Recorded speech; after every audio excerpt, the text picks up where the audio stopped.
আসসালামু আলাইকুম সবাইকে আজকে টিভিতে স্বাগতম।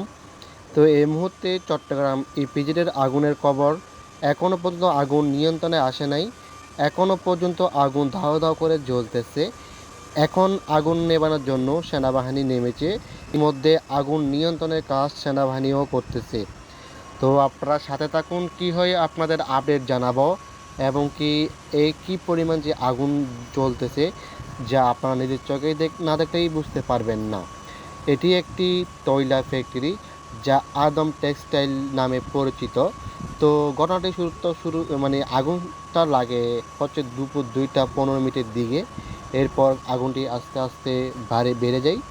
তো এখনও দাও দাও করে আগুন চলতেছে। পার্শ্ববর্তী যতগুলো গার্মেন্টস রয়েছে সব কয়টা থেকে শ্রমিক বের করে দেওয়া হয়েছে, অর্থাৎ যার যার প্রাণ রক্ষার স্থানে, নিরাপদ স্থানে চলে গিয়েছে এক একজন। ইতিমধ্যে ফায়ার সার্ভিস ইউনিট 20 থেকে 25টি ইউনিট কাজ করতেছে এই আগুনটি নিয়ন্ত্রণ করার জন্য। তো আপনাদের জানাবো কবে এই আগুনটি নিয়ন্ত্রণে আসবে এবং এই আগুন কীভাবে ধরে এবং এর সম্পূর্ণ ডিটেলস সম্পূর্ণ পরের ভিডিওতে পাবেন।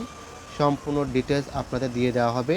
তো সম্পূর্ণ ডিটেলস সম্পূর্ণ ভিডিওটি পেতে হলে অবশ্যই আমাদের আজকের টিভি চ্যানেলটি সাবস্ক্রাইব করে রাখলেই নোটিফিকেশনের মাধ্যমে আপনার কাছে ভিডিও চলে যাবে।